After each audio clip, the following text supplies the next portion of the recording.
మెరుపు కలలు మెరుపు కలలు. ఇక కేసు విషయానికొస్తే అవకాశం కోసం వచ్చిన అమ్మాయిలతో మిస్బిహేవ్ చేయబోయాడన్నమాట.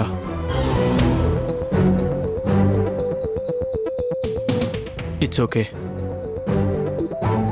కానీ సిటీలో జరిగిన ఒక బిజినెస్ మ్యాన్ మర్డర్ కేసు మీ తరపున వాదించడానికి ఒక్క లాయర్ కూడా ఎందుకు ముందుకు రావడం లేదు?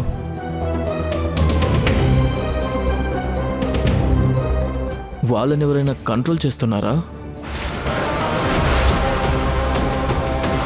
ఎవరైనా బెదిరిస్తున్నారా?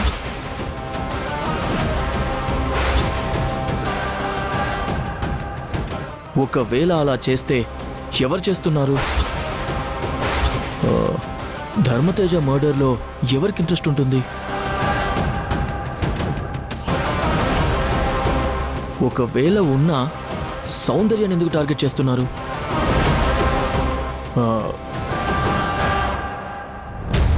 ఇది చాలా ఆలోచించాల్సిన విషయమే. మరి ఇప్పుడేం చేద్దాం సార్? ముందు రిషిని కలిసి అతను వాళ్ళ నాన్న మీద ఎలాంటి అభిప్రాయంతో ఉన్నాడు, ఈ కేసుని ఎంత సీరియస్గా తీసుకుంటున్నాడనేది మాట్లాడితేనే నెక్స్ట్ ప్లాన్ ఆఫ్ యాక్షన్ ఏంటో సెట్ చేయొచ్చు.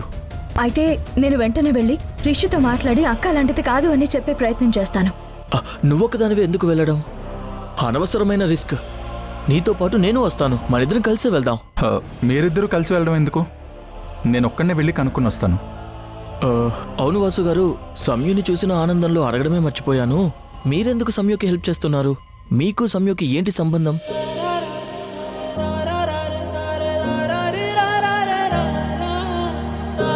తను నా మేనమామ కూతురు. ఓహో, బావా మర్దల్లా. Okay okay. ఇతనికి మేం బావా మరదలమే కాదు, అంతకు మించిన బంధం, భార్యాభర్తలమని చెప్పాలి. అప్పుడు కానీ నోరు మూతపడదు. తను నా మేనమామ కూతురే కాదు. సత్య, మనం వెళ్ళి రిషిని కలుద్దామా? ఓకే పద.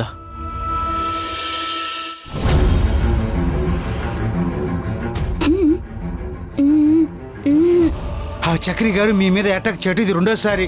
అతన్ని ఇలాగ వదిలేస్తే ఇంకా రెచ్చిపోతాడు. ఈ విషయాన్ని పెద్దమ్మ గారికి, సమిత మేడం గారికి, అవసరమైతే వాసు సార్కి చెప్పి అతని సంగతి తేల్చాల్సిందే.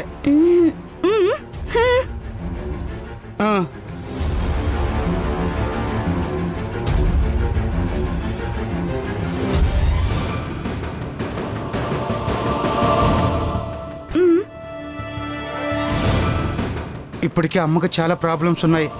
ముందు సౌందర్య అక్కని బయటికి తీసుకొచ్చాక చెప్దాము. నా వల్ల వాళ్ళకి ఎలాంటి ఇబ్బంది కలగకూడదు.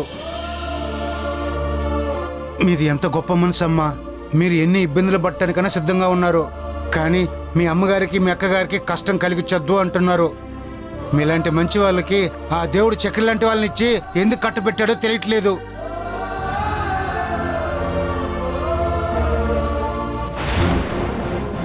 పదండి అమ్మా.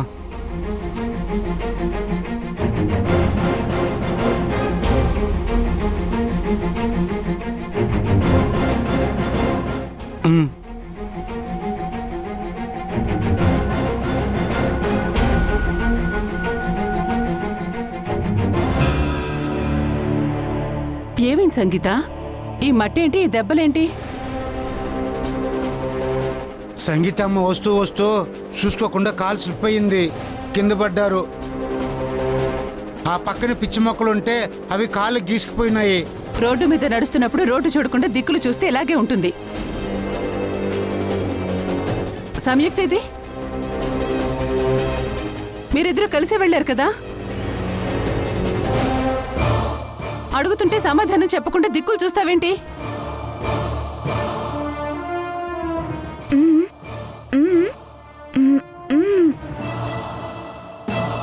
సమిత మేడం గారు లాయర్ని కలవటానికి వెళ్ళారు అమ్మగారు. ఈ విషయం మీకు చెప్పమన్నారు. లాయర్ దొరికారా? మరి నాకు ఫోన్ చేసి చెప్పలేదేంటి? మమ్మల్ని చెప్పమన్నారు అమ్మగారు.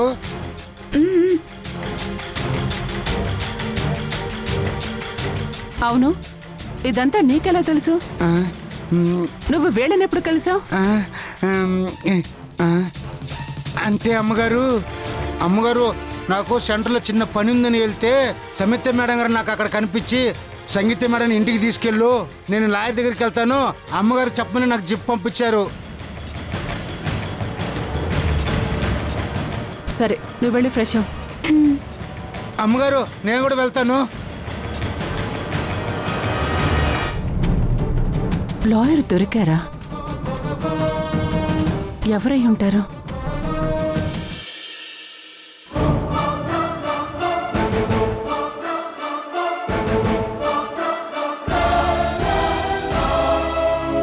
సౌందర్యని ఫోటోలో చూసి పెళ్లి చేసుకుందాం అనుకున్నాను, కానీ తనకున్న అందం వెనక ఇంత క్రూరమైన మనస్తత్వం ఉందని తెలుసుకోలేకపోయాను. ఎంతలా నటించింది.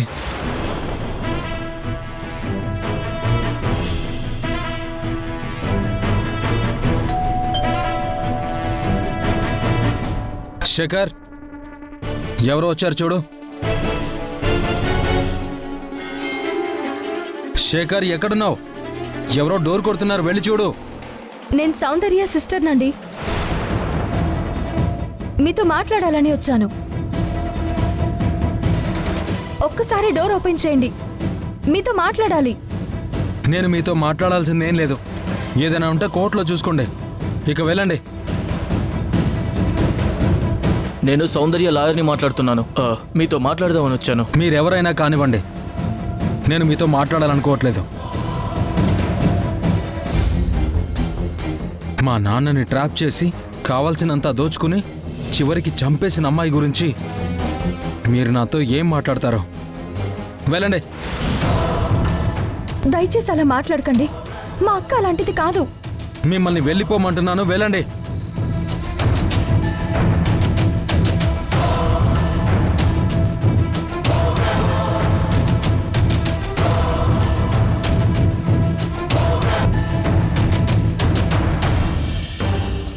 అతను ఏమనుకుంటున్నాడో మనకు క్లియర్గా తెలుస్తుంది.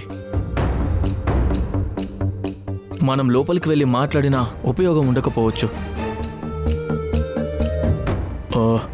మనం ఇక్కడే ఉండి టైం వేస్ట్ చేసుకోవడం కన్నా మనం వెళ్ళి ఏం చేయాలో ఆలోచిస్తేనే బెటర్.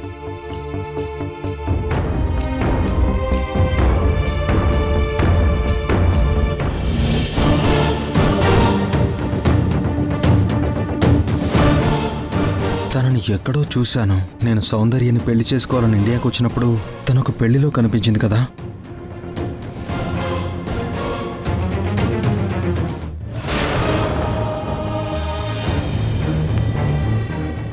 లాయర్ గారు చెప్తున్నట్టు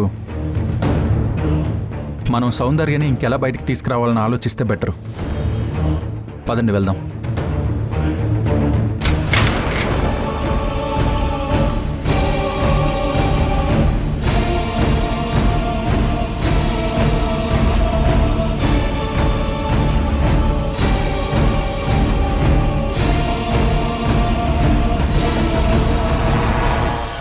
మీరు ధర్మతేజ కొడుకు రిషినా? అవును నేనే. సరే లోపలికి రండి. పదండి.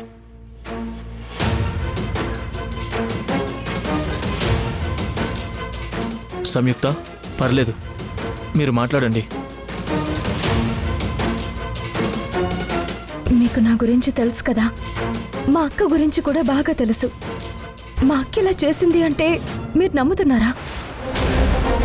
చూడండి, మిమ్మల్ని అస్సలు కలవకూడదనుకున్నాను, కానీ మిమ్మల్ని గుర్తుపట్టి లోపలికి పిలిచాను.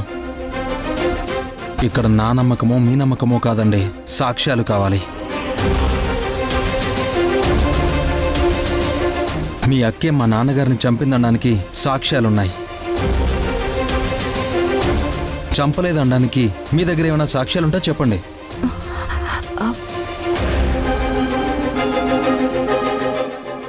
చూసారా, మీ దగ్గర సమాధానం కూడా లేదు, ఇంకా సాక్ష్యాలు ఎలా ఉంటాయి? నా దగ్గర చంపలేదు అనడానికి సాక్ష్యాలు లేకపోవచ్చు, కానీ మా అక్క మీద నాకు నమ్మకం ఉంది. తను ఖచ్చితంగా ఈ పని చేసి ఉండదు. నేను పోలీస్ స్టేషన్లో చూసి షాక్ అయ్యాను, కానీ జరిగిన మా నాన్న మర్డర్ నిజం కాబట్టి మీ అక్క మర్డర్ చేసిందన్నది కూడా నిజం. మీ నాన్నగారిని హత్య చేయాల్సిన అవసరం సౌందర్యకెందుకుంటుంది రిషి గారు?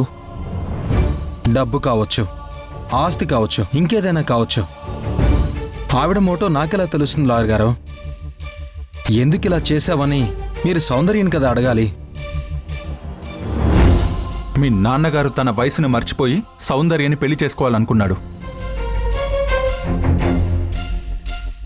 కానీ అందుకు సౌందర్య ఒప్పుకోలేదు. అప్పుడు మీ నాన్న మిస్బిహేవ్ చేస్తే తను అతని నుండి తప్పించుకుని పారిపోవడానికే తప్ప హత్య చేయలేదు. ఇంకే మీరు క్లారిటీగా ఉన్నారుగా. వెళ్ళి కోర్టులో ప్రూవ్ చేసి సౌందర్యని నిర్దోషిగా విడిపించుకోండి. మీకెలా చెప్పాలో అర్థం కావడం లేదు. మా అక్క మీ నాన్నగారి సహాయంతో మిస్ ఇండియా కావాలనుకున్నది. అది మాత్రమే నిజం. మిస్ ఇండియా అవ్వడం అనేది మా అక్క లైఫ్ టైం గోల్. తను మర్డర్ చేస్తే తన కెరియర్ నాశనం అవుతుందని తెలిసి ఇలా ఎందుకు చేస్తుంది? చూడండి, మీ అక్క మా నాన్నని మర్డర్ చేసిందని నేను నమ్ముతున్నాను. ఒకవేళ మీ అక్క అలా చేయలేదంటే మీరు కోర్టులో ఫైట్ చేయొచ్చు.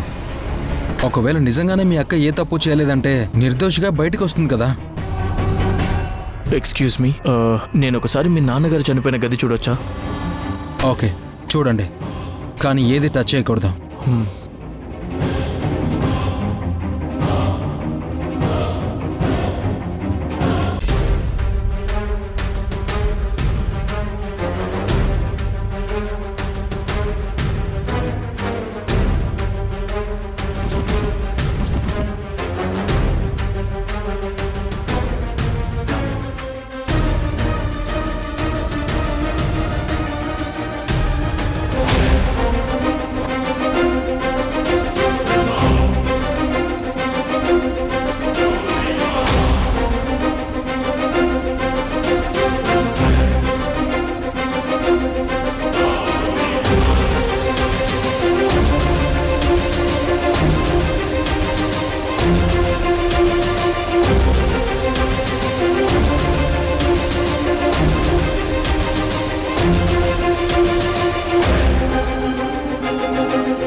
బయలుదేరదామా?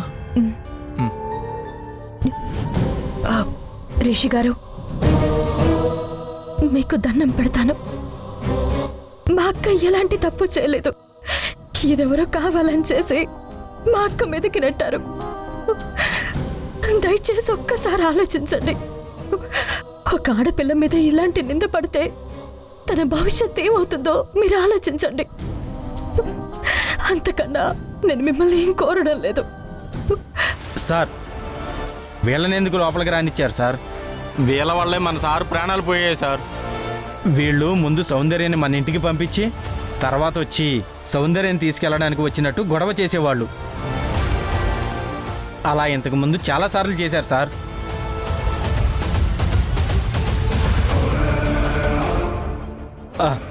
ఇదిగో ఈయనైతే చాలాసార్లు సార్ని కొట్టడానికి వచ్చాడు సార్.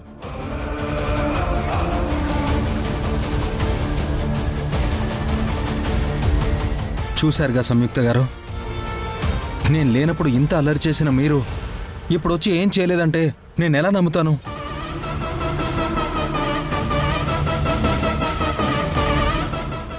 నిజంగా మీ అక్క ఏ తప్పు చేయకపోతే నాకెలాంటి సమస్య లేదు. కానీ తనే ఈ పని చేసిందంటే మాత్రం నేనేం చేయాలో అది చేస్తాను.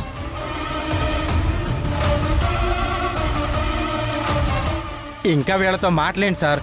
మెడపట్టి బయటికి గంటేయండి, లేదంటే పోలీసులు పిలిపించి అరెస్ట్ చేయించండి. కూల్, ఎందుకింత ఎమోషనల్ అవుతున్నావు? మేం వెళ్ళిపోతాం, ఓకేనా?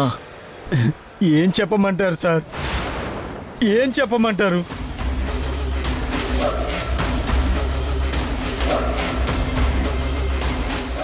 మా సార్ నన్ను కన్న కొడుకులా చూసుకున్నారు సార్.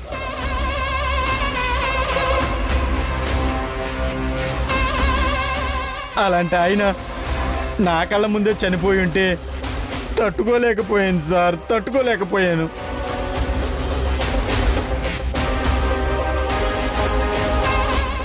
సౌందర్య నాతోనే సార్ని చంపుతా అని చెప్పి మరీ చంపింది సార్.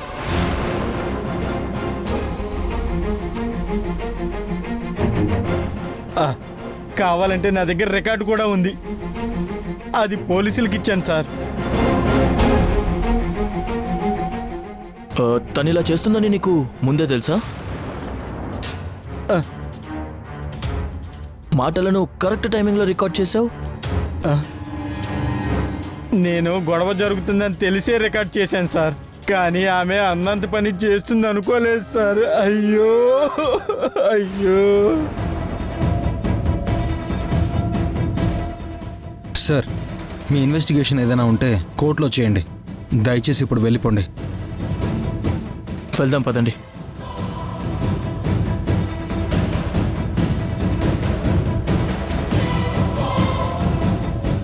సార్, వాళ్ళని వదిలిపెట్టొద్దు సార్.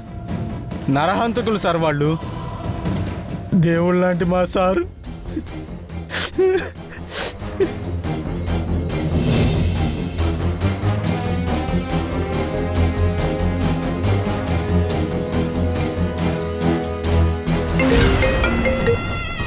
హలో మేడం, ఈరోజు ఆ సంయుక్త వాసులు ఒక లాయర్తో వచ్చి రిషిని కలిశారు మేడం.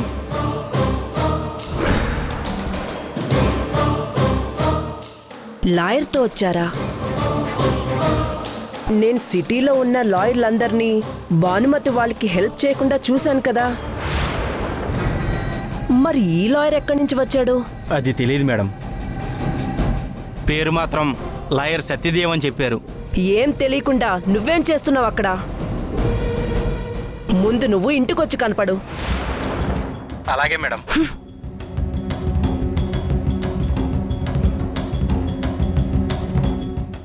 లాయర్ వచ్చాడని చెప్పడం కూడా తప్పేనా? ఇప్పుడు వెళ్తే ఏమంటుందో ఏమో.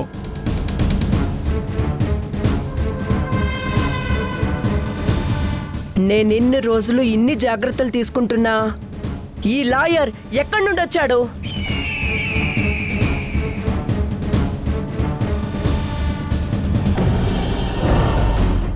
చా, నా కంట్లో మట్టి కొట్టి నా చేతి నుండి తప్పించుకొని పోతారా? మళ్ళీ నా చేతికి దొరకండి, మీ సంగతి చెప్తాను.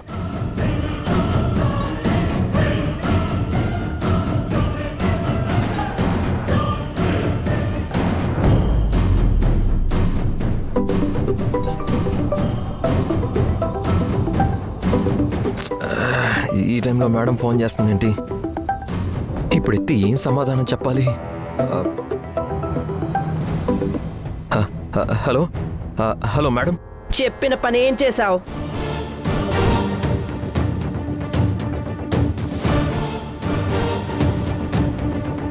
మాట్లాడవేంటి? ఏమైంది? అంటే అది మేడం, అది అనుకోకుండా వాళ్ళు తప్పించుకున్నారు. తప్పించుకున్నారా? ఆ మాట అనడానికి సిగ్గు లేదా నీకు? ముందు నువ్వు ఇంటికి రా.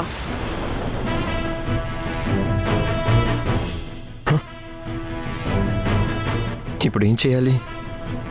ఇప్పుడు ఇంటికి పిలుస్తుందంటే నాకు మూడిందన్నట్టే. ఛా,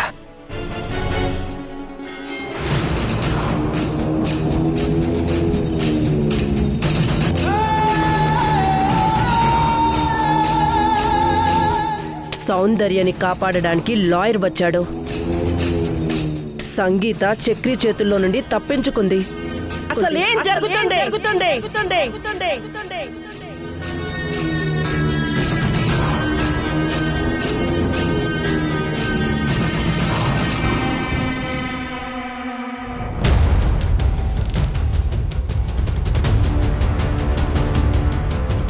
సత్య, నువ్వు రిషిని చూసావుగా, నీకేమనిపిస్తుంది?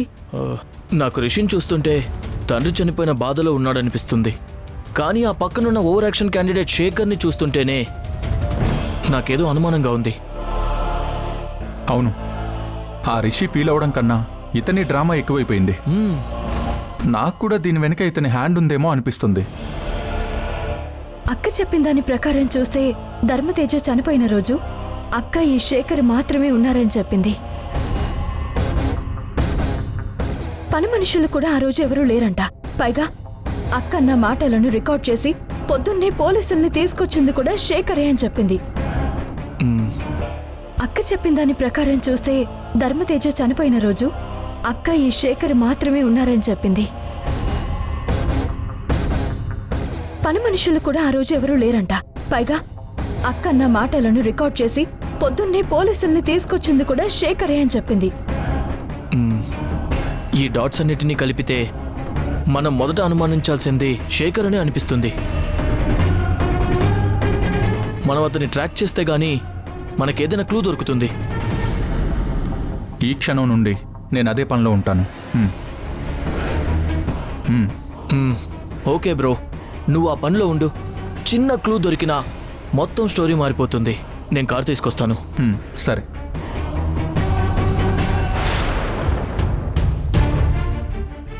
చూడు, ఇది మా అక్కకి సంబంధించిన కేసు. నేను చూసుకోగలను. నువ్వు ఇన్వాల్వ్ అవ్వాల్సిన అవసరం లేదు. సత్యం ముందు మనం ఇలా గొడవ పడితే బాగుండదని నేనేం అనడం లేదు. దాన్ని అడ్వాంటేజ్గా తీసుకుని నువ్వు శేఖర్ని పట్టుకోవాలని చూస్తే వాడు ఎస్కేప్ అవుతాడు. నువ్వుండు, నేను డీల్ చేస్తాను. ఒక సీనియర్ జర్నలిస్ట్ని క్రిమినల్ని ఎలా పట్టుకోవాలో నాకే చెప్తున్నావా?